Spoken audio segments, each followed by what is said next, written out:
दोस्तों, स्वागत है आपका हमारे चैनल आर.के. वर्मा में। अगले दिन पौ फटते ही बुलाखीराम उठा और सीधा उस ओर को चल पड़ा जहां उसने पिछली शाम को वह दृश्य देखा था। जब वह उस मकान के पास पहुंचा तो घर के दरवाजे पर एक मोटा सा ताला लटका हुआ देखा। फिर उसने दाएं बाएं नजरें दौड़ाई तो कुछ आगे उसे जमीन में ताजी खोदी हुई मिट्टी दिखाई दी, जिसे बड़े प्रयत्न से एकसार कर दिया गया था। यह देखकर बुलाखी को यकीन हो गया कि पटेल का कहना यथार्थ ही था। रात की किसी घड़ी में उस शापग्रस्त गाय का प्राणांत हो गया होगा और गृहस्वामी ने सम्मान पूर्वक उसे जमीन में दफन कर दिया है। इन्हीं बातों पर विचार करता हुआ वह लौट आया और पटेल के साथ वापसी की यात्रा की तैयारी में जुट गया। फिर दोनों ने अपना सामान व्यवस्थित कर घोड़ों की काठियों पर लादा और आगे की यात्रा पर चल पड़े। सारे दिन की यात्रा करके वे एक नए नगर में पहुंचे और रात्रि विश्राम के लिए एक मुनासिब सा स्थान देखकर ठहर गए।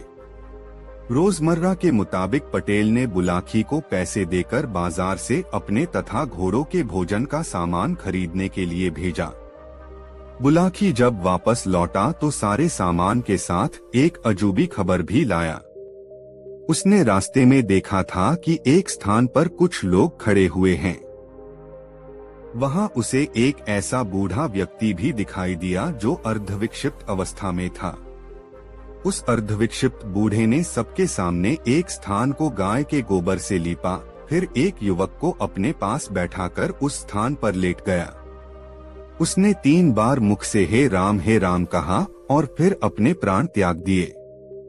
यह देखकर बुलाखीराम यह सोचकर वापस लौट पड़ा कि इस बात का रहस्य पटेल जी से पूछेगा कि वह वृद्ध कौन था और उसने इस प्रकार क्यों दम तोड़ दिया। रात को सोने से पूर्व बुलाखी ने वह रहस्यमयी बात पटेल को सुनाई और उस रहस्य पर से पर्दा उठाने को कहा तो पटेल बोले, बुलाखीराम सुन, यहाँ से कुछ दूर ताम्रलिप्ति नाम का एक नगर है। उस नगर में चंद्रसिंह नाम का एक क्षत्रिय रहता था।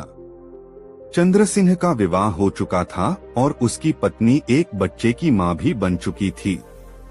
चंद्रसिंह का परिवार खूब संपन्न परिवार था, लेकिन कहते हैं न कि जब मनुष्य के दुर्दिन आते हैं तो उसकी बर्बादी की परिस्थितियां स्वयं ही बनने लगती हैं।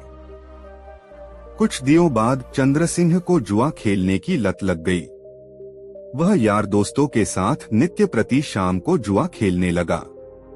परिणाम यह निकला कि वह जुए में अपना सब कुछ हारकर दर-दर का भिखारी बन गया। उसे और उसके परिवार को 2 जून का भोजन जुटाने के भी लाले पड़ गए। बुलाखी, जब आदमी एक बार बुराई के रास्ते पर चल पड़ता है तो दूसरी बुराइयां स्वयं ही आगे बढ़कर उसका दामन थाम लेती हैं। चंद्रसिंह का परिवार जब भूखों मरने लगा तो अपने परिवार का पेट पालन करने के लिए उसने चोरी करना शुरू कर दिया। वह चोरी करके जो भी माल लाता उसे थोड़ा सा परिवार पर खर्च कर शेष धन जुए में उड़ा देता। धीरे धीरे सारे नगरवासियों को यह बात मालूम हो गई कि चंद्रसिंह अब पक्का चोर बन गया है, इसलिए सभी लोग उससे नफरत करने लगे। बुलाखी, चंद्रसिंह के सास-ससुर बहुत खाते पीते घर के थे। चंद्रसिंह के ससुर का मसालों का व्यापार था जो खूब अच्छा चल रहा था। चंद्रसिंह की विपन्नता की बात जब उसके सास-ससुर को मालूम हुई तो उन्हें बहुत दुख पहुंचा। उनकी एक ही तो बेटी थी, पुत्र कोई था नहीं। एक दिन उन दोनों ने विचार किया। चंद्रसिंह का ससुर कहने लगा, ठकुरानी, लाजवती की तरफ से तो बहुत चिंताजनक खबरें मिल रही हैं। न जाने मेरी बेटी लाजवती और नवासा किस हाल में होंगे। क्यों न कोई आदमी भेजकर कुछ दिन के लिए उन्हें यहाँ बुला लें। कुछ दिन के लिए क्यों, हमेशा के लिए ही बुला लो न। बेटा तो कोई है नहीं हमारा। जो कुछ हमारे पास है वह सब बेटी का ही तो है। फिर हमारे रहते वह अभावग्रस्त जीवन व्यतीत करे, यह तो हमारे लिए शर्म की बात होगी। दामाद ने बुरे कामों में फंसकर अपना जीवन बिगाड़ लिया तो इसमें हमारी बेटी का दोष क्या है। उसके कुकर्मों का फल हमारी बेटी और नवासा क्यों झेलेंगे? तुम आज ही कोई आदमी भेजकर उन सबको यहाँ बुला लो। चंद्रसिंह को भी अपने धंधे में लगा लेना, धीरे धीरे उसकी आदतें भी सुधर जाएंगी, चंद्रसिंह की सास ने कहा। फिर ऐसा ही किया गया। चंद्रसिंह के ससुर ने चंद्रसिंह और उसके परिवार को अपने पास ही बुला लिया। चंद्रसिंह के जिम्मे दुकान की जिम्मेदारी सौंप दी और सोच लिया कि उसका दामाद कुछ सुधर जाएगा। बुलाखी। ससुराल में आकर चंद्रसिंह कुछ दिन तो ठीक ढंग से रहा, लेकिन फिर उसकी बुरी आदतें उस पर हावी होने लगी। मौका देखकर वह बाहर जाने लगा और ऐसे लोगों की खोज करने लगा जो उसी की तरह जुए के शौकीन हो। कहावत है कि शक्कर खोरे को शक्कर और मूंजी को टक्कर। जिस आदमी को जैसे लोगों की चाहत होती है, वह अपने जैसे लोग ढूंढ ही लेता है। चंद्रसिंह ने भी इस नए शहर में अपनी ही जैसी आदत वाले कुछ लोग ढूंढ लिए और वह फिर से उनके साथ जुआ खेलने लगा। इसके लिए वह गाहे गाहे दुकान के गल्ले से पैसे चुरा लेता और उन्हें जुए में उड़ा देता। ससुर को यह बात मालूम भी हो जाती कि उसकी दुकान के गल्ले से पैसे चोरी हो रहे हैं, किंतु वह यह सोचकर आंख मींच लेता कि बहती नदी के जल से कुछ जल निकल भी गया तो कौन सी विशेष हानि होने वाली है। बहरहाल वक्त इसी तरह से आगे सरकता रहा। एक दिन की बात है, दोपहर का समय था।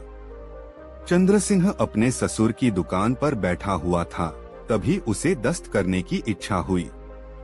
तब वह शौच करने के लिए दुकान से निकलकर दिशा मैदान को चल पड़ा। जंगल में वह ज्यादा ही दूर निकल गया। सामने एक बेरी की झाड़ी नजर आई तो वहीं शौच करने के लिए बैठ गया। उस झाड़ी के निकट एक बबूल का पेड़ था, जिस पर एक जिन्न का निवास था। जिन्न ने जब उसे शौच कर्म करते देखा तो उसे चंद्रसिंह पर बहुत गुस्सा आया। उसने उसे सजा देने का निर्णय कर लिया। शौच कर्म से निपटकर चंद्रसिंह वापस लौटा और दुकान के काम में लग गया। शाम को जब वह घर लौटा तो परिवार के लोगों से मिला, भोजन किया और अपने कमरे में सोने के लिए चला गया। उस रात वह जुआ खेलने नहीं जा सका क्योंकि उसके ससुर ने उस पर कठोर पाबंदियां लगा दी। वैसे भी उसके ससुर की हवेली इतनी मजबूत थी कि एक बार बाहर का दरवाजा लगा देने के बाद उसका दरवाजा खोलना बहुत मुश्किल था। हवेली के ऊपरी हिस्से में उसने लोहे का ऐसा मजबूत जाल डलवा रखा था कि कोई भी उस जाल को काटे बिना हवेली में दाखिल हो ही नहीं सकता था। बुलाखी। वह जिन्न जिसके स्थान पर दोपहर के समय चंद्रसिंह शौच कर आया था, रात के समय उस हवेली के बाहर पहुंचा और दरवाजे पर दस्तक लगाई। दस्तक लगने पर चंद्रसिंह अलसाया सा उठा। उसने दरवाजे के निकट जाकर पूछा, कौन हो भाई? तुम्हारा एक दोस्त, दरवाजे के बाहर से जिन्न ने उत्तर दिया। तुम्हें जुआ खेलने के लिए निमंत्रित करने आया हूँ। मजबूरी है दोस्त, चंद्रसिंह बोला, मैं बाहर नहीं जा सकता। अंदर से दरवाजे पर मजबूत ताला लगा है और चाबी मेरी पत्नी के पास है। चाबी की चिंता मत करो, जिन्न ने कहा, बस तुम यह बता दो कि जुआ खेलने की इच्छा है तुम्हारे मन में। चाहता तो हूँ, लेकिन ताला। चंद्रसिंह की बात पूरी भी न हुई थी कि दूसरी ओर से जिन्न ने जल्दी से कहा, ताले की बात छोड़ो, बस तुम दरवाजे के पास अपनी आंखें बंद कर खड़े हो जाओ। आंखें खोलोगे तो तुम इस हवेली के बाहर खड़े होगे। जिन्न के कहने के अनुसार चंद्रसिंह ने अपनी आंखें बंद कर ली। आंखें खोल तो वह मकान के बाहर था। चंद्रसिंह को यह सब देखकर बहुत आश्चर्य हुआ। माम ने देखा तो वह भय से कांप उठा। एक नंगधंग जिन्न उसके सामने खड़ा था। घबराओ नहीं, उसे भयभीत देखकर जिन्न ने कहा, मुझे अपना दोस्त ही समझो। यह कहकर जिन्न ने उसका हाथ पकड़ा और अपने स्थान की ओर से चला। बुलाखी। जिन्न उसे लेकर उसी बेरी की झाड़ी के पास पहुंचा। उसने वहां पहुंचकर कोई संकेत किया तो एक स्थान पर जमीन फट गई और नीचे की ओर जाती सादियां नजर आने लगी। सीढ़ियां उतरकर जब दोनों नीचे पहुंचे तो चंद्रसिंह ने स्वयं को एक सजे सजाए बहुत ही खूबसूरत कमरे में खड़ा हुआ पाया। कमरे में पत्र का खूबसूरत पलंग बिछा हुआ था, जिस पर जुआ खेलने में उपयुक्त सारा सामान रखा हुआ था। सारी रात चंद्रसिंह और वह जिन्न जुआ खेलते रहे। सुबह मुर्गे ने बांग दी तो चंद्रसिंह सचेत हुआ। उसने जिन्न से कहा, मित्र, सुबह होने को है, मेरा कर पहुंचना बेहद जरूरी है। आठ किसी तरह से मुझे मेरे घर पहुंचाओ। जिन्न कहने लगा, घर तो मैं पहुंचा दूंगा, किंतु भूलकर भी आज की घटत का किसी से जिक्र मत कर देना। यदि तुमने ऐसा किया तो मेरा क्रोध तुम पर टूट पड़ेगा, तुम पागल हो जाओगे। तुम विश्वास करो मित्र, मैं इस घटना का जिक्र किसी से भी नहीं करूंगा। बस अब तुम जल्दी से मुझे मेरे घर पहुंचा दो। बस तो फिर मीचो अपनी आंखें, बोला जिन्न। आंखें खोलोगे तो स्वयं को अपने बिस्तर पर पाओगे। जिन्न के कहे अनुसार चंद्रसिंह ने अपनी आंखें बंद कर ली। फिर जब उसने अपनी आंखें खोली तो वह अपने बिस्तर पर मौजूद था। बुलाखी, जब चंद्रसिंह उस जिन्न के साथ जुआ खेलने में व्यस्त था तो उस समय एक और घटना घट गई। अर्धरात्रि के समय चंद्रसिंह की पत्नी उसके कमरे में यह देखने के लिए पहुंची कि उसका पति चैन से सोया हुआ है या नहीं। पर जब उसने उसका बिस्तर खाली देखा तो वह सन्न रह गई। दरवाजे की ताली उसके पास थी, फिर वह बाहर कैसे चला गया? उसने अपने पिता को जगाया और सारी बात बताई। सुनकर उसका पिता भी हतप्रभ रह गया। हवेली में कई कमरे थे। सारे कमरों में वंद्रसिंह को तलाश की गई, किंतु जब वह किसी कमरे में नहीं मिला तो वे लोग यह सोचकर सो गए कि सुबह देखेंगे। सुबह हुई। चंद्रसिंह की पत्नी फिर अपने पति के कमरे में पहुंची तो यह देखकर उसके आश्चर्य का ठिकाना न रहा कि उसका पति तो अपने बिस्तर पर पड़ा हुआ खराटे भर रहा था। वह दौड़ी हुई अपने पिता के पास पहुंची और यह बात बताई। सुनकर चंद्रसिंह का ससुर भी आश्चर्य करने लगा। उसे चंद्रसिंह के एकाएक इस प्रकार राल के समर अपने कमरे से गायब हो जाने और फिर प्रकट हो जाने में कुछ रहस्य प्रतीत हुआ। तब उसने अपनी पुत्री से कहा, बेटी, तुम अपने पति के कमरे में जाओ, सामान्य ढंग से उससे बातचीत करो। रात की घटना का उससे कोई जिक्र मत करना। बस नित्य की बातें ही पूछना और उसे बातों में उलझाकर यह रहस्य जानने की कोशिश करना कि रात को वह दरवाजे पर ताला लगा होने पर भी बाहर कैसे चला गया और फिर वापस कैसे आ गया। जी पिताजी, ऐसा कहकर चंद्रसिंह की पत्नी अपने पिता के कमरे से बाहर निकल आई और अपने पति के कमरे में चली गई। चंद्रसिंह की पत्नी ने धीरे से उसे झकझोरा। बोली, ए जी, अब उठ भी जाओ, सुबह हो चुकी है, तैयार होकर दुकान पर भी जाना है। चंद्रसिंह आंखें मलता हुआ उठा। पत्नी को देखकर मुस्कुराया और बोला, कितना समय हो गया है? 9 बज रहे हैं। बस अब फटाफट तैयार हो जाओ, मैं नाश्ता तैयार करती हूँ, कहकर वह रसोई घर में चली गई। थोड़ी ही देर बाद वह नाश्ते की थाली सजा लाई और चंद्रसिंह के आगे रख दी। चंद्रसिंह ने पहला ही ग्रास खाया था कि उसने अपना हाथ रोक दिया। पत्नी ने पूछा, क्या हुआ? नाश्ता अच्छा नहीं है क्या? नाश्ता तो ठीक ही है, चंद्रसिंह बोला, लेकिन उस भोजन के आगे बेकार सा लग रहा है जो मैंने रात को खाया था। रात कहीं बाहर चले गए थे आप? पत्नी ने पूछा। चंद्रसिंह जिन्न की चेतावनी भूल गया, जिसने रात की घटना को किसी से भी बताने से सख्ती से मना कर दिया था। उसने पत्नी से कह दिया, हाँ, गत रात अपने एक मित्र के घर चला गया था। वहाँ बहुत लजीज भोजन खाने को मिला था, मगर ताला तो बंद था। फिर आप बाहर कैसे चले गए? पत्नी ने एकाएक पूछ लिया।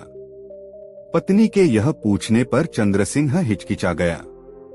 उसने उसकी बात का कोई जवाब न देकर चुप्पी साध ली, लेकिन जब उसकी पत्नी बराबर आग्रह करती रही तो उसने जिन्न वाली बात बता दी। बस फिर क्या था, जिन्न के कोप का कहर उस पर टूट पड़ा। उसी समय से वह पागल हो गया।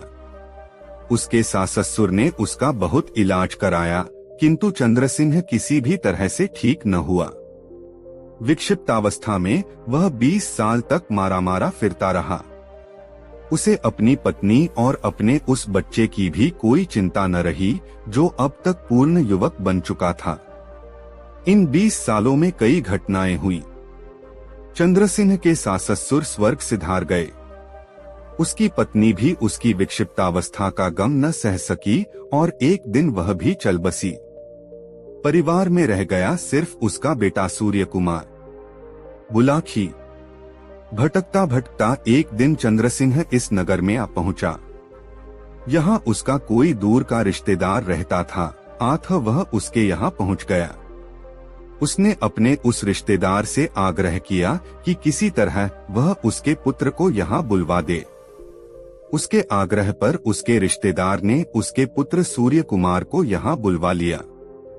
चंद्रसिंह को शायद अपनी मृत्यु का पूर्वाभास हो गया था, अतः उसने उस रिश्तेदार के मकान के सामने एक स्थान को अपने हाथों से गाय के गोबर से लीपा। फिर अपने पुत्र का हाथ लेकर उस लीपे हुए स्थान पर लेट गया। मुख से 3 बार हे राम कहा और अपने प्राण त्याग दिए। इतनी कहानी सुनाकर पटेल ने थोड़ी देर विराम लिया। फिर आगे बोले, सोहे बुलाखी राम, आज शाम तूने जो दृश्य देखा था वह उसी समय का था। अब बताओ, तुम्हारी जिज्ञासा शांत हो गई या नहीं? यदि तुम कोई और भी प्रश्न पूछना चाहते हो तो वह भी पूछ लो। चूंकि बुलाखी राम की जिज्ञासा समाप्त हो चुकी थी, अतः वह चुप ही रहा। तब दोनों ही अपने अपने बिस्तर पर लेट गए। कुछ ही देर में उन्हें निद्रा देवी ने अपनी आगोश में ले लिया। दोस्तों, यह कहानी आपको कैसी लगी कमेंट में जरूर बताएं। गंगाराम पटेल और बुलाखीराम नाई ने दिन भर की यात्रा समाप्त कर एक नए नगर में प्रवेश किया। वहां उन्होंने ठहरने के लिए एक उचित स्थान की खोज की और वहीं रैन बसेरा करने का निश्चय कर लिया। और पटेल ने बुलाखी को पैसे देकर शहर में भोजन का सामान लेने भेज दिया और स्वयं अपनी दिनचर्या को निपटाने में व्यस्त हो गए। बुलाखी इस बार भी लौटा और एक नई खबर उसके पास तैयार थी। पटेल जी ने पूछा, क्या बात है भाई बुलाखी, तू आज फिर किसी चिंता में पड़ गया ऐसा लगता है। उसने सोचा इस खबर को पटेल को अभी सुनाऊंगा तो पटेल जी यह कहकर टाल देंगे कि रात्रि होने दे, भोजन करने के पश्चात बिस्तर पर लेटते समय तुझे तेरी बात का उत्तर दे दूंगा। इसलिए उसने वह बात उस समय पटेल को नहीं बताई। वह बात को पेट में डाले रहा। जब वे दोनों भोजन करके निवृत्त हो गए तब बुलाखी ने बात छेड़ी, पटेल जी, आज भी इस शहर में मैं एक नई घटना देख आया हूँ। ठीक है, उस घटना का वर्णन कर, फिर उसे सुनकर मैं तेरी बात का उत्तर दूंगा, पटेल ने कहा। पटेल जी, मैंने रास्ते में अजीब किस्सा देखा। एक आदमी उसकी पत्नी से बोल रहा था, तीसरा सेब का क्या हुआ? तो उसने झुककर सेबों को देखा और उपेक्षा से बोली, मुझे नहीं मालूम। यह कहकर वह आंखें बंद करके लेट गई। उसका पति गुस्से में बोला, मुझे विश्वास हो गया कि हबशी सच कहता था। इसका उससे अनुचित संबंध है और अचानक मुझे यहाँ देखकर बहाना भी नहीं बना पा रही है। और क्रोध और अपमान की भावना से अंधा हो गया और उसने तलवार निकालकर उसकी पत्नी के मार डाला। उसके बाद में वहां से तुरंत यहाँ आ गया। पटेल जी, उस आदमी ने ऐसा क्यों करा और वह किस हवशी के बारे में बोल रहा था? पटेल जी बोले, बुलाखी, बहुत समय पहले एक रोज बादशाह हारून रशीद ने अपने मंत्री जाफर से कहा, आज रात में वेश बदलकर प्रमूंगा। देखूंगा कि अगर कोई पहरे वाला अपने कार्य को छोड़कर सो रहा है तो उसे नौकरी से निकाल दूंगा और मुस्तैद आदमियों को इनाम दूंगा। मंत्री निर्धारित समय पर जासूसों के सरदार मसरूर के साथ खलीफा के पास आया और वे तीनों साधारण नागरिकों के वेश में बगदाद में निकल पड़े।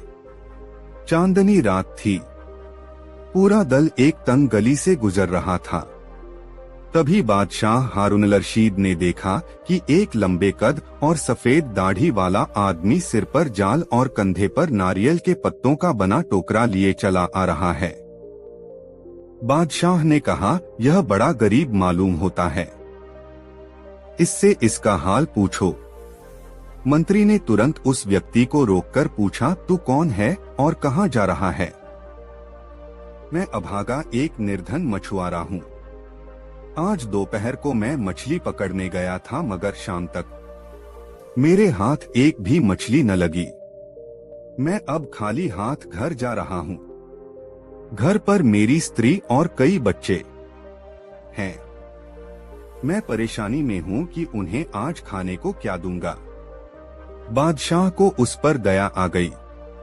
उसने कहा, तू एक बार फिर नदी पर चल और जाल डाल। तेरे जाल में कुछ आए ना आए, मैं तुझे 400 सिक्के दूंगा और जो कुछ तेरे जाल में आएगा उसे मैं ले लूंगा।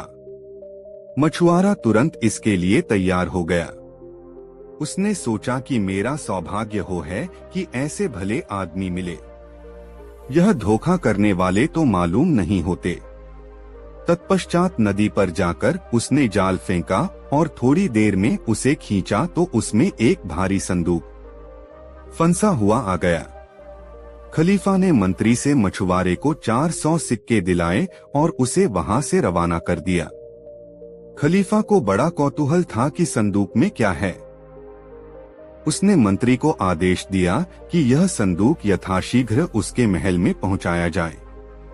मंत्री और उसके आदमियों ने संदूक बादशाह के महल में पहुंचा दिया। फिर बादशाह ने उसे सभी मौजूदगी में खुलवाया कि संदूक में कोई चीज थी जो नारियल की चटाई में लाल डोरे से सिली हुई थी।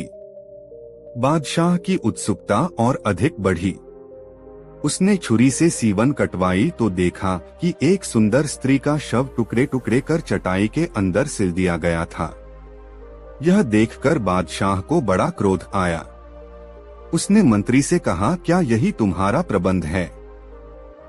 मेरे राज्य में ऐसा अन्याय हो कि किसी अबला स्त्री को कोई काटकर संदूक में बंद करके नदी में डाले, यह मैं सहन नहीं कर सकता। या तो तुम इसके हत्यारे का पता लगाओ या फिर तुम्हें और तुम्हारे सभी कुटुंबियों को फांसी पर चढ़ा दूंगा। यह सुनकर मंत्री कांप उठा।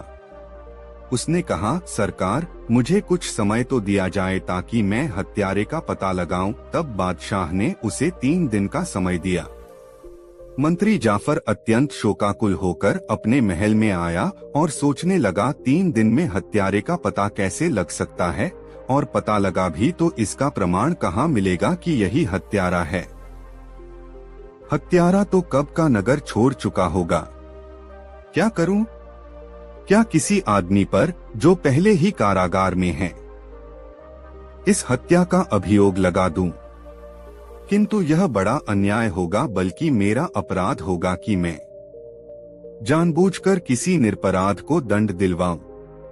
कयामत के दिन अल्लाह को क्या मुंह दिखाऊंगा।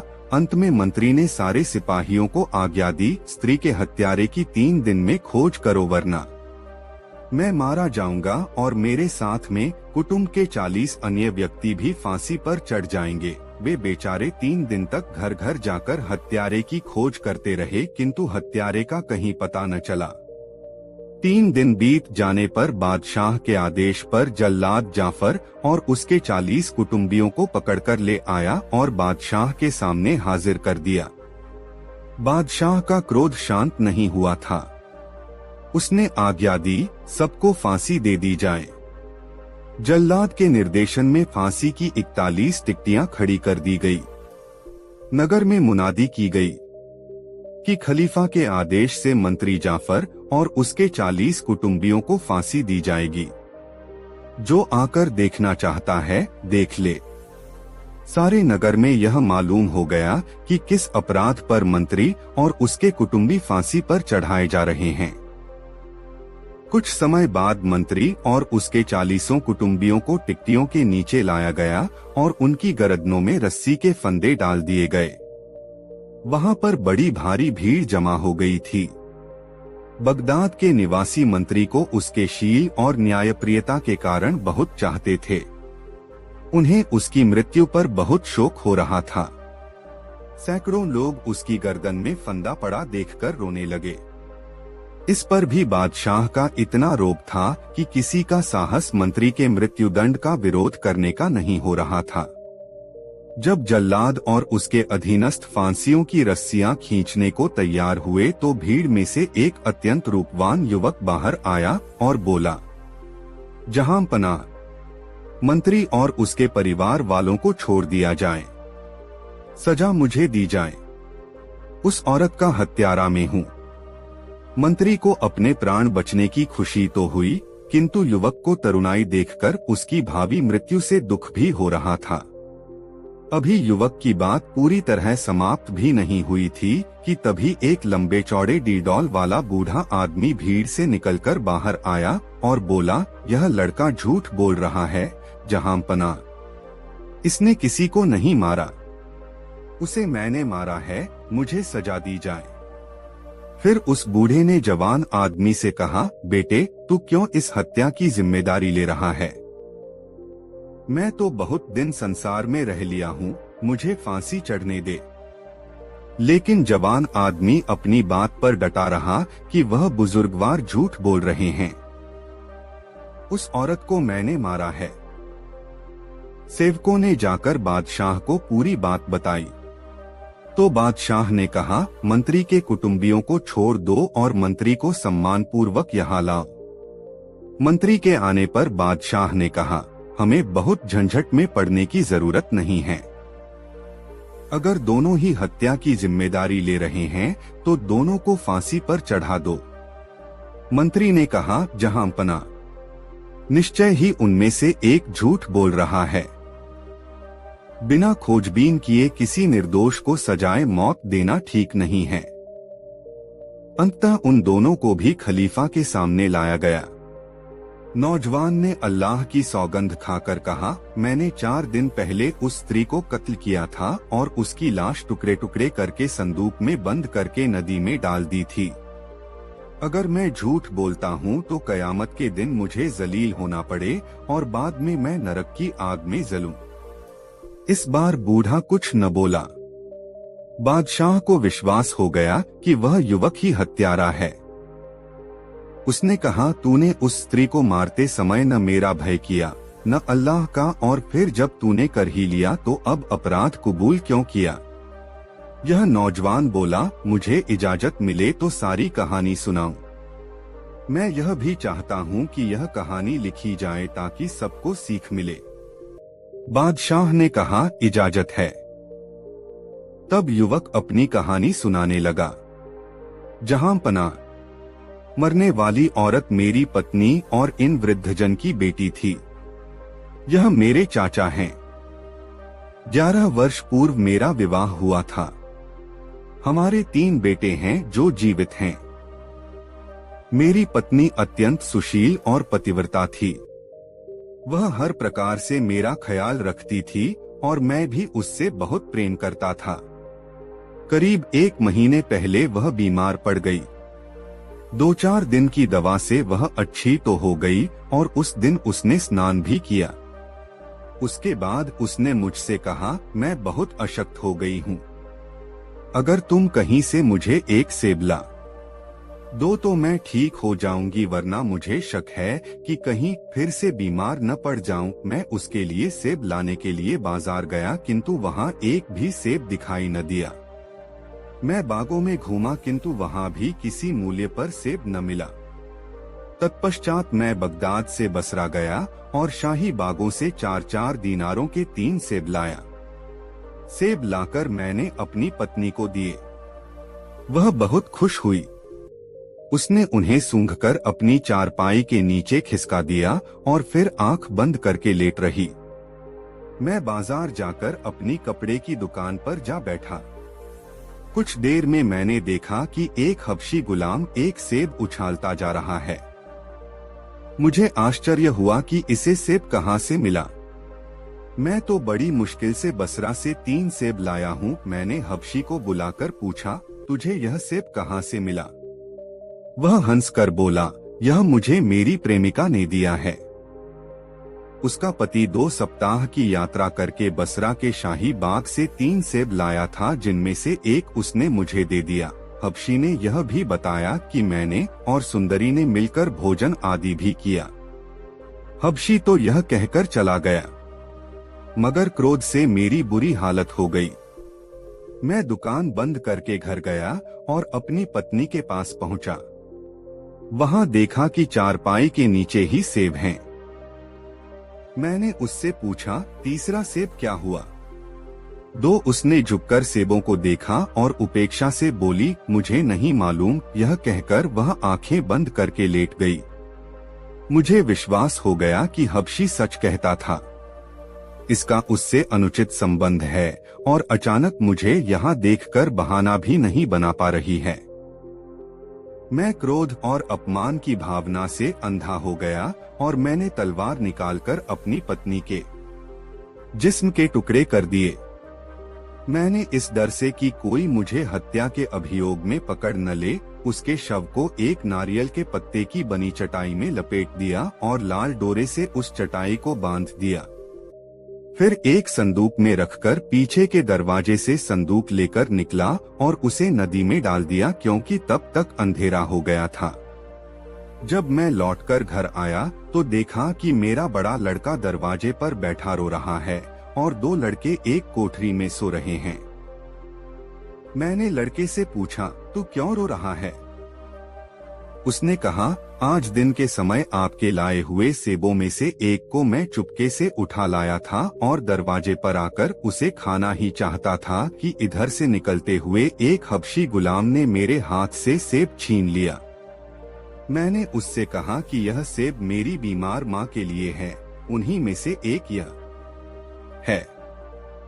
गुलाम ने मेरी बात अनसुनी कर दी और चल दिया। मैंने दौड़कर उसे रोकने का प्रयत्न किया, लेकिन उसने मुझे मारपीट कर भगा दिया और चला गया। मैं घंटों उसे ढूंढने के बाद अब वापस आया हूँ। आपको आते देखा तो डर से रोने लगा कि सेब न मिलने पर आप मेरी माँ पर नाराज होंगे। मैं आपसे हाथ जोड़कर कहता हूँ कि माँ से कुछ न कहिएगा, वह कुछ नहीं जानती।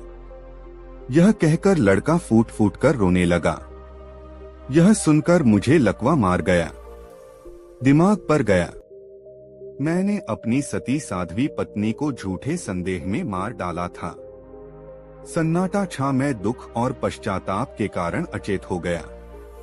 जब होश आया तो मैंने लड़के से कोठरी में जाकर सो जाने को कहा और स्वयं एकांत में बैठकर दुख में निमग्न हो गया। मैं तभी सिर पीटता और कभी आंसू बहाता।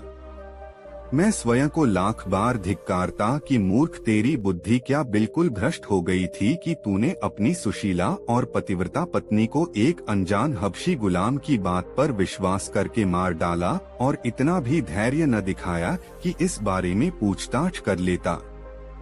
मैं इस शोक और पश्चाताप की दशा में बैठा था कि उसी समय मेरा चाचा अपनी बेटी की तबीयत का हाल जानने के लिए आया। मैंने उसे पूरा किस्सा बता दिया। उसने अपनी बेटी की हत्या के बारे में मुझसे कहा सुनी या लानत नहीं की, बल्कि इसे विधि का विधान समझकर शोकाकुल हो गया और रोने पीटने लगा। मैं भी उसके साथ रोने पीटने लगा। लेकिन रोने पीटने से क्या होना था, मेरी स्त्री और इसकी पुत्री तो अब दुनिया में नहीं रही। मैं तब से अत्यंत शोक संतप्त हूँ और किसी प्रकार चैन नहीं पा रहा हूँ। मैंने सारा हाल सच सच आपके आगे रख दिया। अब आप आज्ञा दें कि मुझे फांसी पर चढ़ाया जाए।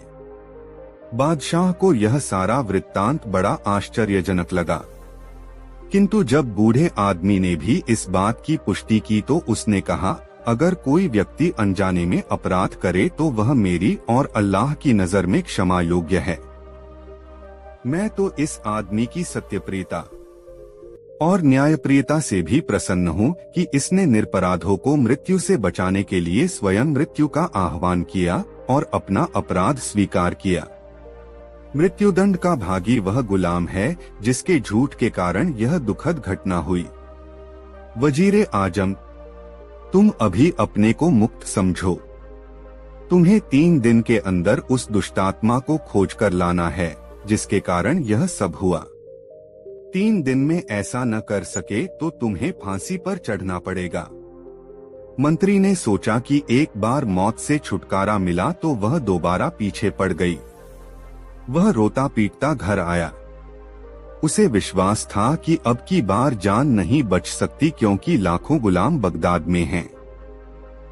अभियुक्त गुलाम कैसे मिलेगा? फिर उसने सोचा, परमात्मा की दया से निराश न होना चाहिए। जिस प्रकार अकस्मात ही उसने अनजान स्त्री के हत्यारे को प्रकट किया, वैसे ही संभव है कि इस बार भी जान बच जाए और फिर इस बार भी निश्चित अवधि में हत्यारा गुलाम नहीं मिला। मंत्री जाफर फांसी पर चढ़ाने के लिए बुलाया गया। उसके संबंधी उससे मिलकर रोने लगे। मंत्री की बच्चे खिलाने वाली सेविका मंत्री की 1 बहुत प्यार करता था। 6 बरस की बेटी को लाई। वह इस बच्ची से मंत्री ने उन सिपाहियों से कहा, मैं चलने से पहले अपनी इस बच्ची को प्यार कर लूं। उन्होंने अनुमति दे दी। मंत्री ने जब बच्ची को उठाकर अपने सीने से लगाया तो उसके सीने में रखी हुई कोई चीज अड़ी।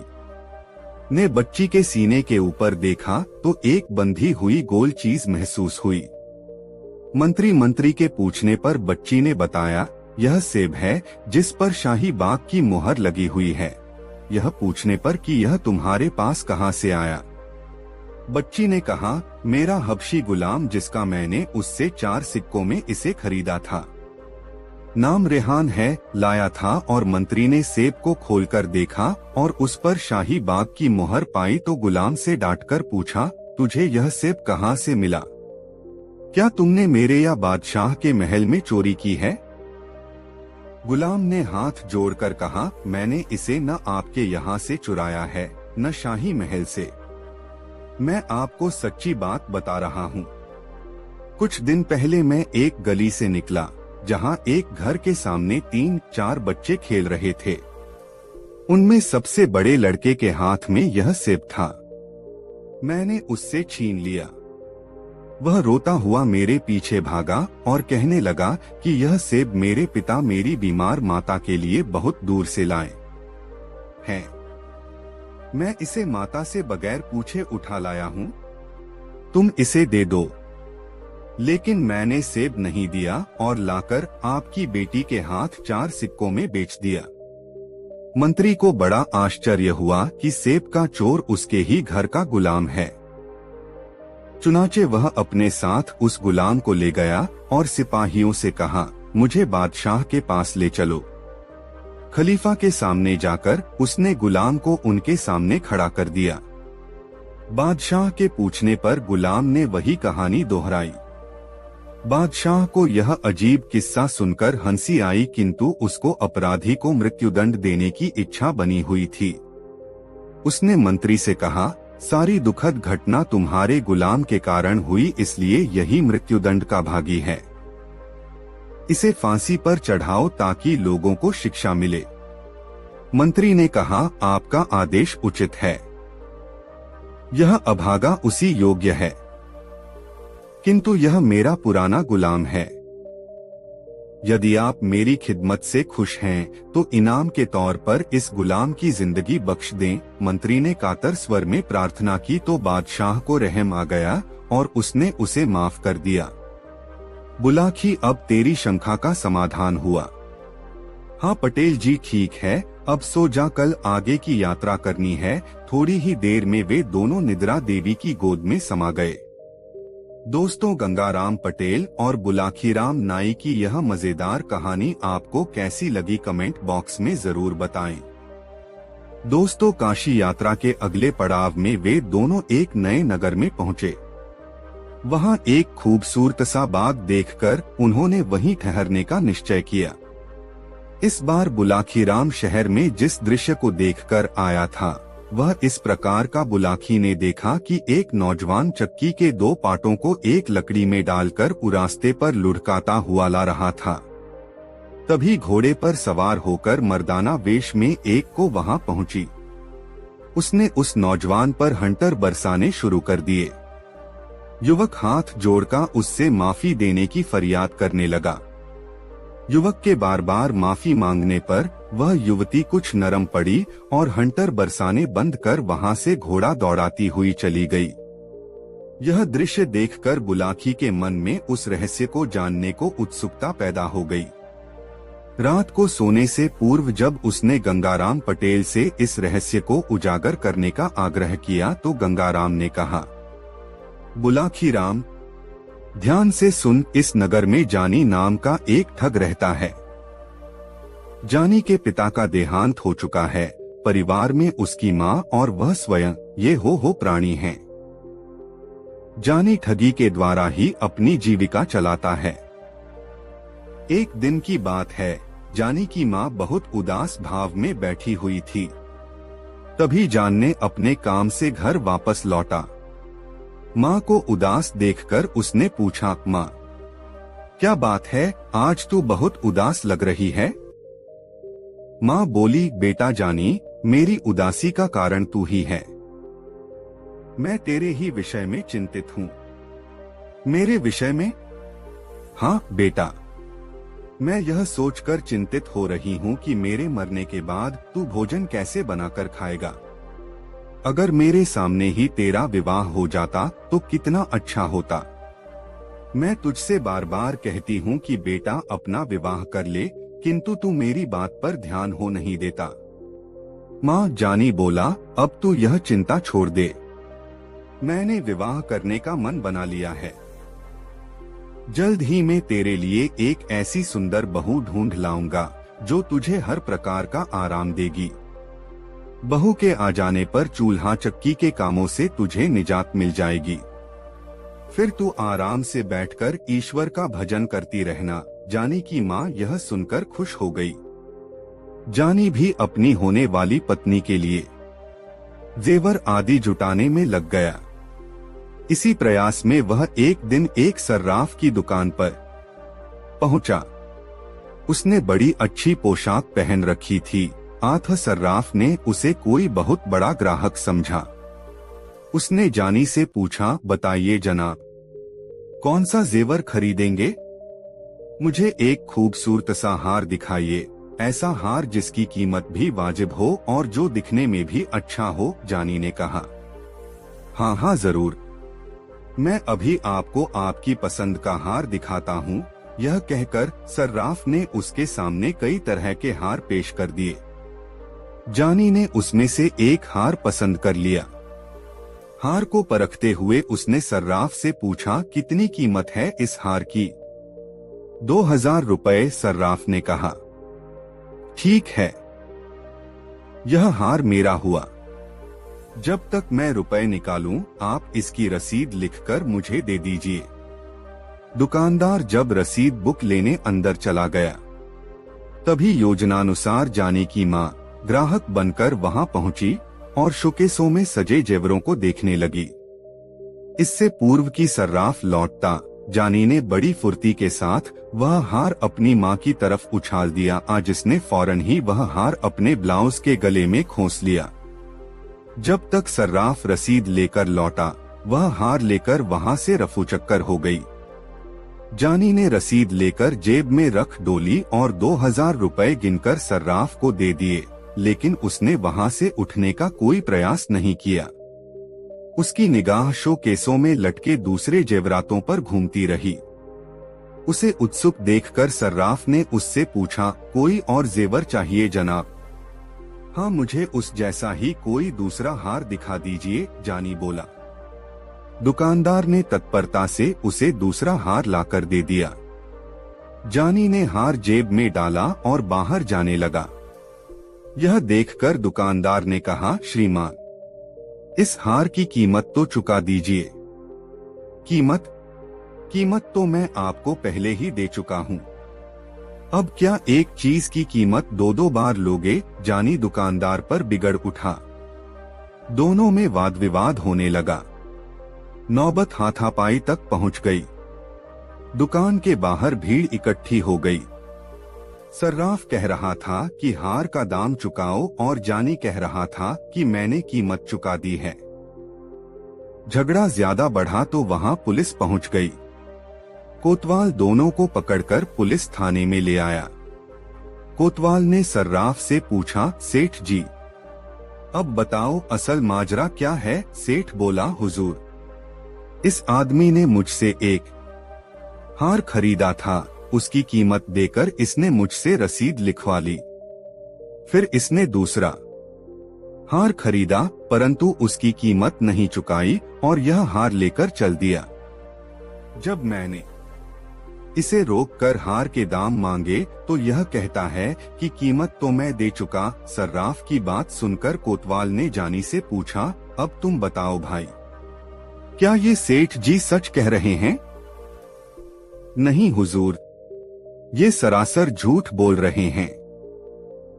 मैंने इनसे एक ही हार खरीदा है जिसकी रसीद मेरे पास है। यह कहकर उसने वह हार और उसकी रसीद कोतवाल के सामने पेश कर दी। फिर बोला, हुजूर, मेरी तलाशी ले लीजिए। अगर मेरे पास कोई दूसरा हार मिल जाए तो आप जो भी चाहें सजा देना, परंतु अगर मेरी बात सच निकले तो इस दुकानदार पर रहम मत खाना। यह दुकानदार तो ग्राहकों को दिन दहाड़े लूटता है। कोतवाल ने जानी की जामा तलाशी ली, लेकिन उसके पास से कोई और हार न मिला। यह देखकर सर्राफ का चेहरा पीला पड़ गया। उसने धीमी आवाज में कहा, हुजूर, इसने वह हार किसी दूसरे आदमी को दे दिया होगा। देखिए हुजूर, अब यह आदमी मुझ पर दूसरा इल्जाम लगा रहा है। मैं इस शहर में परदेशी आदमी हूँ। यहाँ मेरा न तो कोई रिश्तेदार है और न कोई जानने वाला। मैं तो यहाँ अपनी पत्नी के लिए कुछ जेवर खरीदने आया था। मुझे क्या पता था कि इस शहर में आकर मेरी ऐसी फजीहत होगी।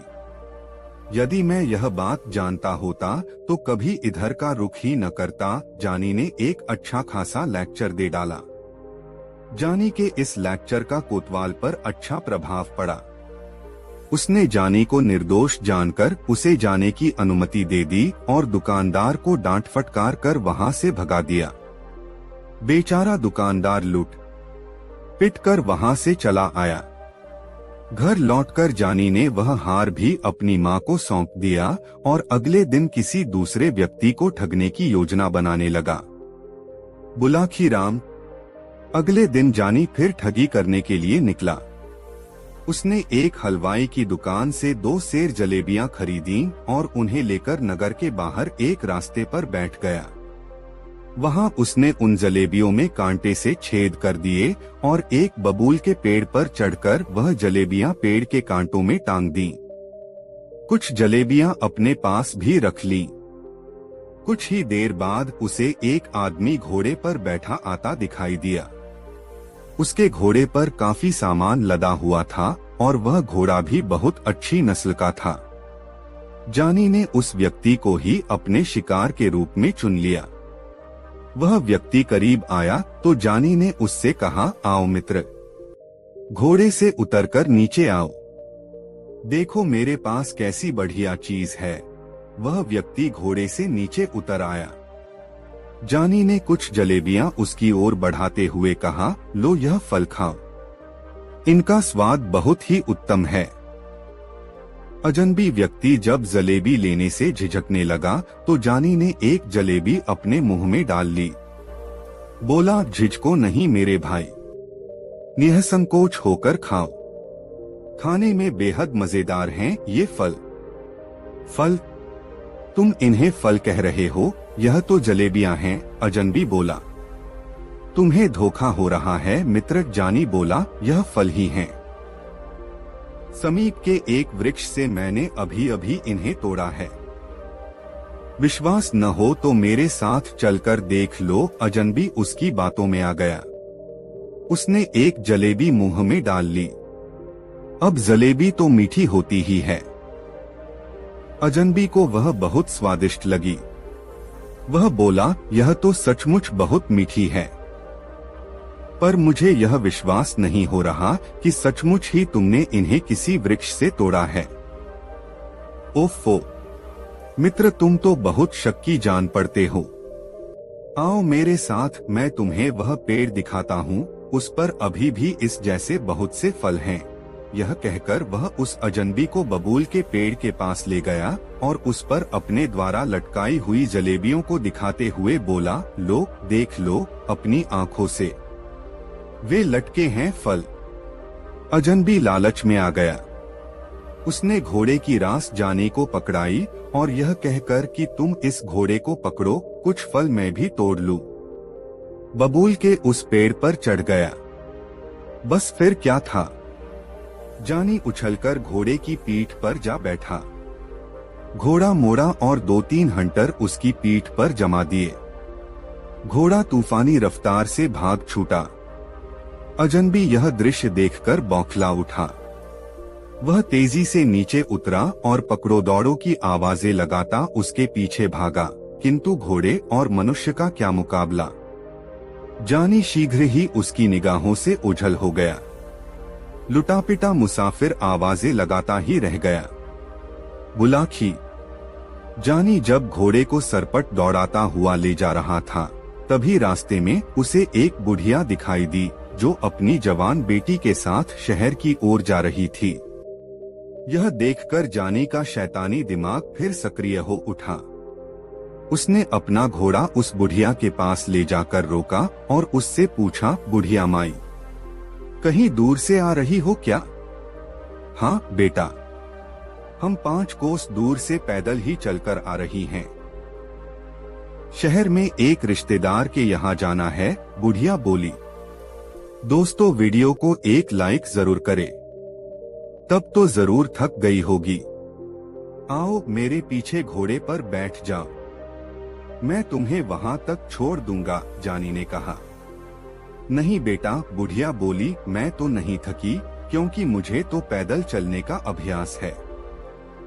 हाँ, यह मेरी बेटी जरूर थक गई है, कभी इतनी दूर पैदल नहीं चली है न, इसलिए तुम मेरी जगह इसे कुछ देर के लिए अपने पीछे बिठा लो।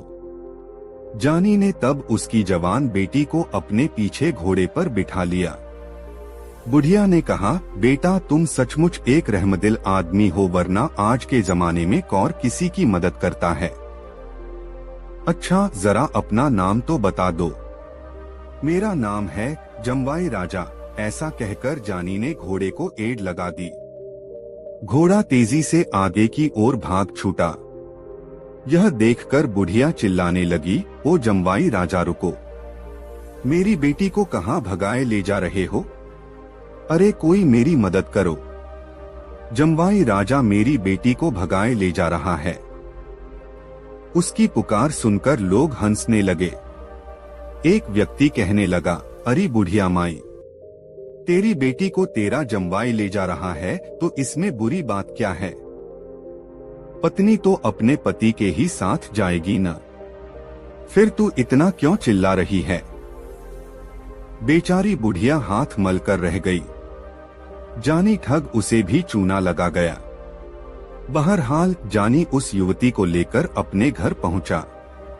लड़की चिल्लाने लगी तो जानी ने उसके मुंह पर कपड़ा बांध दिया। उसके हाथ पांव भी बांध दिए ताकि वह भाग न सके। फिर वह अपनी माँ से बोला, माँ तू मुझसे विवाह करने को कह रही थी ना, देख यह बहू लाया हूँ तेरे लिए। यह सुनकर बुढ़िया खुश हो गई। उसने लड़की की बलैया ली और जानी से कहा, बेटा बहू तो अच्छी है, परंतु तुमने हाथ पांव और मुंह क्यों बांध दिए हैं? अरे खोल दे इसके हाथ पांव को, यह तो मेरी बड़ी प्यारी बहू है। यह कोई गड़बड़ थोड़े ही करेगी, फिर उसने उस युवती के सिर पर हाथ फिराते हुए उससे पूछा, क्यों बहू? चीखेगी? चिल्लाएगी तो नहीं? युवती भी हालात को समझ गई थी, अतः उसने गर्दन हिलाकर सहमति व्यक्त कर दी। उसने मन में सोचा कि मौका हाथ लगने दे बुढ़िया, तुझे और तेरे इस ठग बेटे को ऐसा पाठ पढ़ाऊंगी कि तू भी क्या याद रखेगी। उस रात जानी की माँ ने अपनी नई बहू के लिए बहुत स्वादिष्ट व्यंजन बनाए और अपने हाथों से उन्हें उस युवती को खिलाया।